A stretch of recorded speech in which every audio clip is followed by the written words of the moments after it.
es santo, él no puede estar cerca de lo inmundo. Entonces ellos son separados, aislados, quitados de ese lugar de bendición. A partir de ese momento, el pecado, la palabra nos debe entender que el pecado no nos permite estar cerca del Señor. ¿Listo?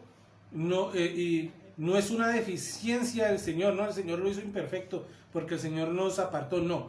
Es cada uno de nosotros que estamos en pecado. El pecado que cometemos sigue siendo un obstáculo para que nosotros tengamos esa comunión plena, esa comunión permanente con Dios. Esa es la razón por la cual nosotros debemos apartarnos del pecado, que es lo que no nos permite estar cerca a Dios. Por eso la necesidad de primero hablar del pecado y luego como punto tocar la necesidad de que estemos cerca a Dios. ¿Listo? Mi esposa en el video anterior decía que leyéramos por favor Jeremías capítulo 29. Jeremías capítulo 29 de los versículos del 1 al 14. ¿Cuál es el contexto en el cual Jeremías está hablando? Bueno, el Señor le entrega palabra a Jeremías porque ellos están en medio, en ese momento del cautiverio. ¿Listo? Ellos son sacados, son llevados secuestrados y llevados y esclavizados en otro país, en otra comunidad, y ellos están ahí tristes, anhelando buscar la presencia del Señor. Y el Señor, aunque los tiene pasando por esa prueba debido a su desobediencia, el Señor les habla en Jeremías capítulo 29 de los versículos 11 al 14, repito, dice así: porque yo sé muy bien los planes que tengo para ustedes, afirma el Señor, planes de bienestar y no de calamidad, a fin de darles un futuro y una esperanza. Entonces, ustedes me invocarán y vendrán a suplicarme, y yo los escucharé. Me buscarán y me encontrarán, cuando me busquen de todo corazón. Me dejaré encontrar, afirma el Señor, y os haré volver del cautiverio, y los reuniré con todas las naciones y de todos los lugares donde los haya dispersado, y los haré volver al lugar del cual los deporté, afirma el Señor. Palabra hermosa, ¿no? Pero miren que ahí tiene una característica bien particular. El Señor nos está hablando y nos está diciendo, bueno, está bien, ustedes desobedecieron y yo tengo que ponerlos en disciplina. Y ese proceso de disciplina es eso que les prometí, ahora se los quito. Y esa libertad y ese señorío que les prometí ya no es de ustedes. Ahora ustedes van a tener que sujetarse a un pueblo extranjero. Y van a tener que sujetarse a las reglas que ellos impongan. Pero tranquilos, porque yo sé qué planeé para ustedes desde el principio. Y como yo sé lo que planeé para ustedes desde el principio, yo les puedo asegurar a ustedes que por mal que la estén pasando en este momento, por feo, por maluco, por incómoda que está la situación, tengan la fe de que yo tengo una esperanza para ustedes. Porque entonces, cuando ustedes pasan por esa situación, ustedes se motivan a buscarme, dice el Señor. Y cuando ustedes se motiven a buscarme, van a venir a mí a suplicarme. ¿Y saben qué es la mejor parte? Nos dice el Señor, yo les voy a prestar atención, yo los voy a escuchar. Ustedes me van a buscar y yo les aseguro que me voy a dejar encontrar de ustedes cuando me busquen de todo corazón. Es la condición que pone el Señor. A mí no me van a buscar por raticos, ay no. A mí no me van a buscar cuando necesitan encontrar las llaves porque van a salir corriendo y les perdió. Ay no, no frieguen. A mí búsquenme de corazón. Y del Señor promete, me dejaré encontrar. Y no solamente eso, sino que dice que los hará volver del cautiverio y los va a reunir de todas las naciones y de todos los lugares de donde los haya dispersado y los hará volver al lugar del cual los deporté, afirma el Señor. ¿Qué está diciendo? Que nos va a retirar y nos va a quitar de encima ese yugo del pecado que nos tiene ahí esclavizados, amarrados, que no nos permite movernos ni respirar. Y promete que después de eso va a reunirnos como una sola iglesia. Bueno, en ese contexto espiritual, todos, miren, en mi caso particular, yo les digo, yo tengo una persona que me motivó a salir adelante y es mi esposa. Todos en la vida, de una manera o de otra, tenemos a alguien al lado de nosotros que nos motiva a seguir adelante. Tal vez es tu esposo, tal vez es tu esposa, tu pareja, tu hijo, tu hija, tu mamá, tu papá, qué sé yo. Pero si prestas atención, a lo mejor si no los escuchas porque estás así, terco en tu propia manera de pensar y en tu propia manera de resolver situaciones y no has mirado alrededor tuyo para darte cuenta que hay personas alrededor tuyo que te están diciendo, usted es capaz, usted puede, que hubo que lo que caminó está bien, pero le sigue faltando, que hubo, esfuércese. Bueno, en mi caso fue mi esposa, les digo. Ese alguien que cree que nosotros podemos llevar a cabo tareas que nos han encomendado y se compromete esa persona, ese ser, en estar con nosotros a lo largo de ese camino. Les insisto, en mi caso es mi esposa. Yo estoy muy bendecido por Yamilet. Yo no quería estudiar porque yo sentía que estudiar era para bruticos y yo definitivamente me sentía clasificado ahí. Pero gracias a Dios me conocí con Yamilet, quien se unió junto a mi mamá, me animaron y me apoyaron para que yo continuara estudiando y darme cuenta de que esa atadura que yo estaba poniendo sobre mi espalda no era verdad. Bueno, si usted tiene alrededor suyo una persona, pues déjeme decirle que aunque usted crea que no lo tiene, ese ser, esa clase de ser es Dios. Dios conoce el futuro y los planes que Él tiene para usted, y esos planes no son malos, esos planes son buenos y son de esperanza porque los hizo el mismo Dios para bendecirte a ti. Está en ti si lo crees o no, pero el Señor lo prometió y el Señor, si el Señor lo prometió, el Señor lo cumplirá. El Señor tiene ese plan para ti, te ha dotado de las capacidades y el entendimiento para que no llegue, para que ahí donde estás entiendas que puedes llegar mucho más lejos. Mientras Dios conoce el futuro, Él nos proporciona esa agenda y sobre todo Él vaya con nosotros. Cuando realizamos su misión, allí a partir de ese momento nosotros debemos tener esa esperanza ilimitada, inagotable. Miren, cuando el Señor hace esa promesa, eso no quiere decir que usted no va a sufrir dolor, que usted no se va a chantar, que usted no se va a enfermar, que usted no se va a entristecer. No, no quiere decir eso.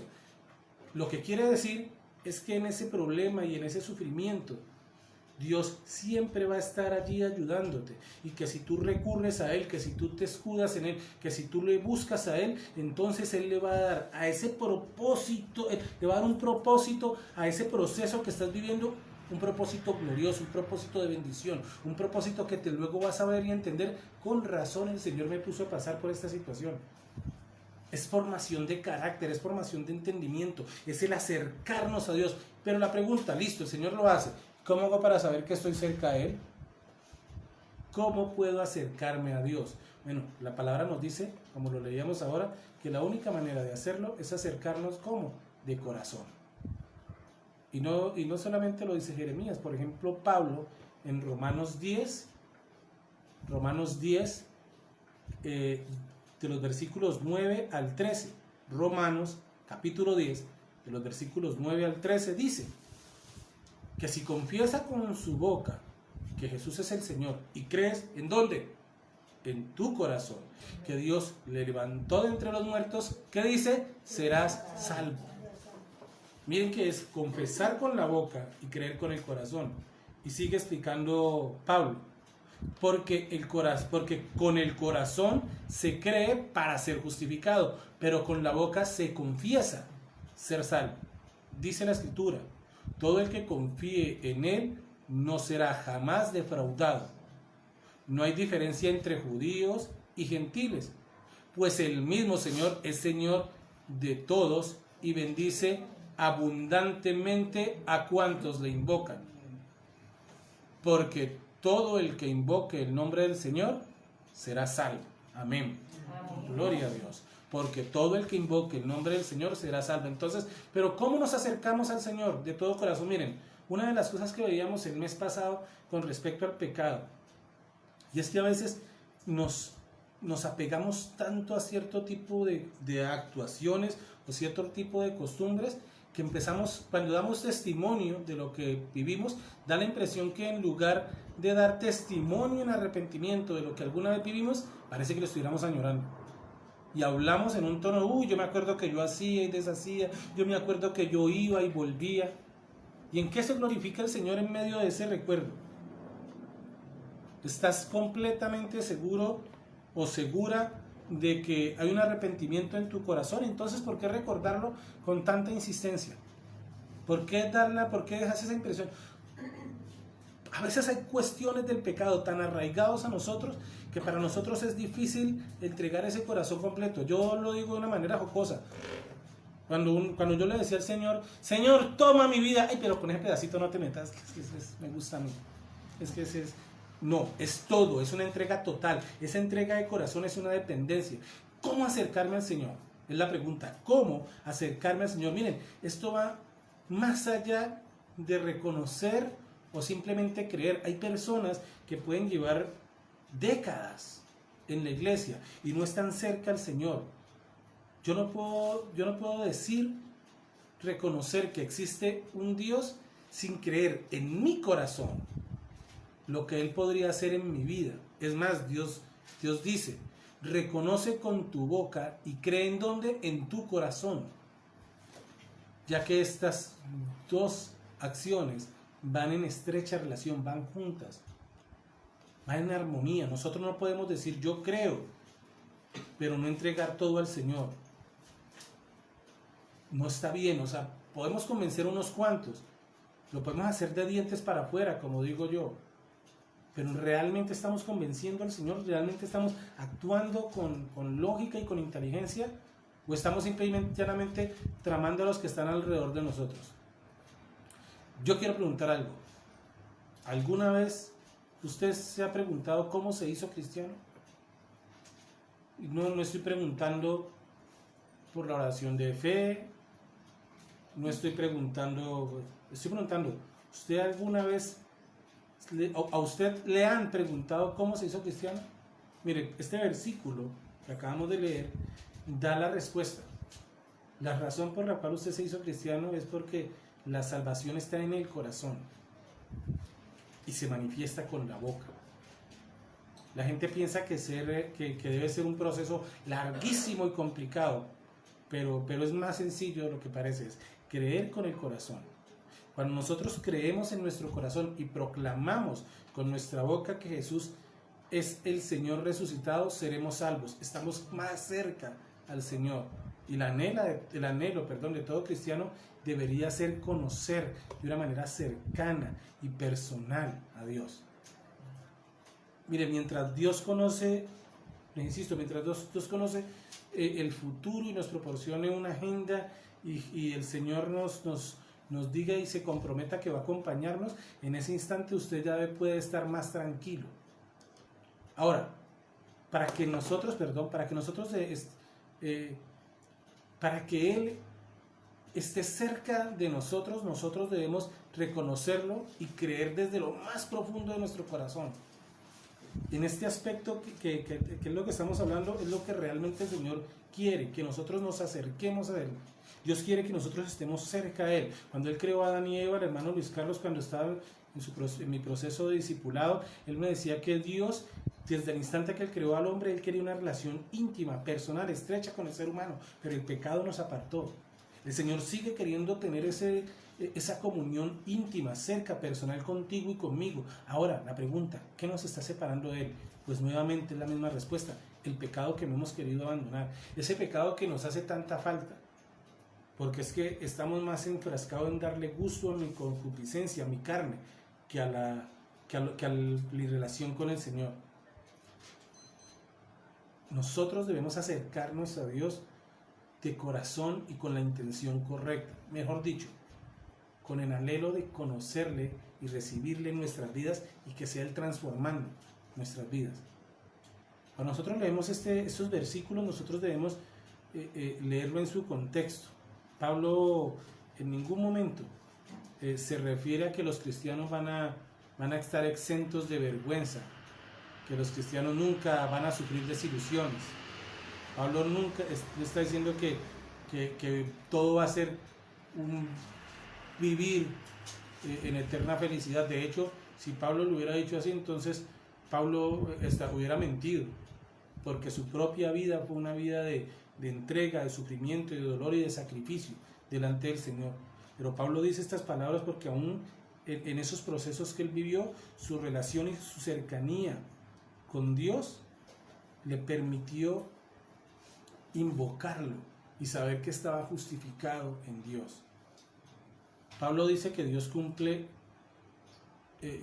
con todo lo que se compromete en ese trato que hizo con nosotros de salvación. Y todo aquel que invocare será salvo, dice la palabra del Señor. Dios siempre ha de justificarnos a aquellos que creemos en Él. Esa es la verdad. Mire, para concluir ya, dice, Dios es claro en su palabra, que si nos acercamos a Él, Él se acercará a nosotros. Aunque muchas veces nos acercamos a Él, pero no lo sentimos, pero lo sentimos muy distantes. Pues esta razón se debe porque nos acercamos con actitud incorrecta. Y esto nos hace pensar, ¿cómo acercarme a Dios? El pastor William Valencia, una vez tuvimos una conversación y yo le doy gracias al Señor por esa inteligencia y esa sabiduría. De hecho, parte de esta enseñanza, y él hablábamos y compartíamos de los versículos cuando lo tomamos tan literal, afirmar de los espacios de Dios, ¿no? Y que Dios está por allá en un tercer cielo viéndonos.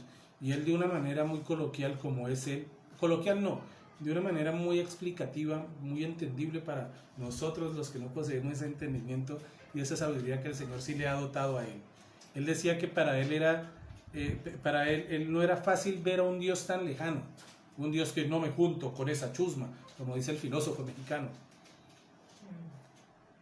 Dios es muy cercano a nosotros, pero de la misma manera escuchaba yo un testimonio de alguien a quien amo entrañablemente, a Joana Cardona, cuando en una pregunta que le hicieron, ella decía, ¿cómo sientes tú a Dios? Y si yo les pregunto a las personas que están aquí, les pregunto, ¿cómo ha estado usted frente a Dios? Habrá ideas distintas, algunos pensarán, yo estoy adorándole y Él está allí sentado delante mío y yo postrado delante de rodillas, y eso está bien. Nosotros tenemos que tener una actitud de adoración. Pero me llamó la atención porque a esa pregunta mi hermana dijo, yo me imagino a Dios cargándome como si yo fuera una niña chiquita, mimándome, sobándome la cabeza, y eso habla de un Dios muy cercano. Juan afirma que se recostaba en el pecho de Jesús para escuchar los latidos de su corazón. Ahora, ¿cómo te sientes tú con respecto a Jesús? ¿Cómo te sientes tú con respecto al Señor? Hay una relación cercana en la que puedes confiar. Hay una relación tan cercana en la que puedes hablar con tranquilidad en tu oración y decirle, no, Padre, yo necesito tu ayuda. O estás todavía pensando en buscar palabras adornadas y enriquecidas para que suene más bonito y el Señor te escuche. Así, ¿en qué concepto tenemos nuestra relación con el Señor? ¿Qué idea tenemos de cercanía con Dios? ¿Cómo llevamos a la práctica mi forma de familiarizarme con ese Dios? Mire, cuando usted se familiariza con alguien, usted con solo verlo, con solo notar un gesto, usted ya sabe lo que quiere decirle. Los que estamos casados, cuando la esposa hace una cara, uno dice, miércoles, la embarré. Y uno empieza a buscar dónde me escondo, ¿sí o no? Y la esposa, cuando ve la cara del esposo, dice, este otro no entendió lo que yo le quería decir. Porque con un gesto, ellos ya entienden, porque hay una relación de cercanía. Ahora, ¿por qué no intentar esa relación cercana con el Señor? Donde nosotros podamos entender en nuestra vida, con una palabra, con una cercanía, con alguien que se nos acercó y nos habló con naturalidad y tranquilidad. Miren, el acercarse a Dios es una meta que nosotros deberíamos tener y es la más grande de las metas que como cristianos podríamos llegar a tener, y es desarrollar una relación muy estrecha con Dios. Cuando usted tiene esa meta, usted refleja en su corazón un corazón renacido verdaderamente, una vida que nace nuevamente, porque solo aquellos que están en Cristo, solo aquellos que están en Cristo son los que desean una relación verdadera con Él. ¿Tú quieres sentir que creces espiritualmente? Bueno, entonces tienes que ser como el árbol, plantado donde debe ser, sembrado, tomando los nutrientes que debes tomar. ¿Cuándo han visto ustedes un árbol seco creciendo? ¿Alguno de ustedes ha visto un árbol seco creciendo? Aquí tengo un arbolito de Navidad armado para mi hija, porque le encanta la Navidad. ¿Ese arbolito va a crecer algún día? No. ¿Cómo va a crecer algo que está muerto? ¿Quieres tener una vida creciendo, una vida de fe creciendo en el Señor? Pues acércate a la fuente. Acércate al Señor y vas a ver cómo tu vida es transformada y crecerá. Vamos a adorar al Señor en este momento. Vamos a orar, porque nos preparamos para la celebración de la Santa Cena. Amado Dios y Padre Celestial, a ti sea la gloria, Señor, a ti sea la honra, la alabanza, la adoración y la exaltación, Señor. Yo te alabo y te glorifico, Señor, porque tú me amaste a mí primero. Amado Dios, gracias, soberano Rey. Gracias por tu Hijo Jesucristo, Señor. Oramos como iglesia en esta mañana por aquellas personas, Padre Celestial, que necesitan acercarse más a Jesús como su Señor y Salvador. Oramos, pedimos y clamamos por aquellas personas, Padre Celestial, que no han entendido, Señor, que necesitan acercarse al Señor, que la relación con Cristo, Señor, es más que un aparentar, Señor, es un ejercicio, es una cercanía, es una labor de amor permanente, de entrega y dependencia del Señor. Te pedimos y te suplicamos, soberano Dios, que nos des el entendimiento y que nos des la sabiduría, Señor, para entenderte, Padre Celestial, para obedecerte, para caminar conforme a tu designio.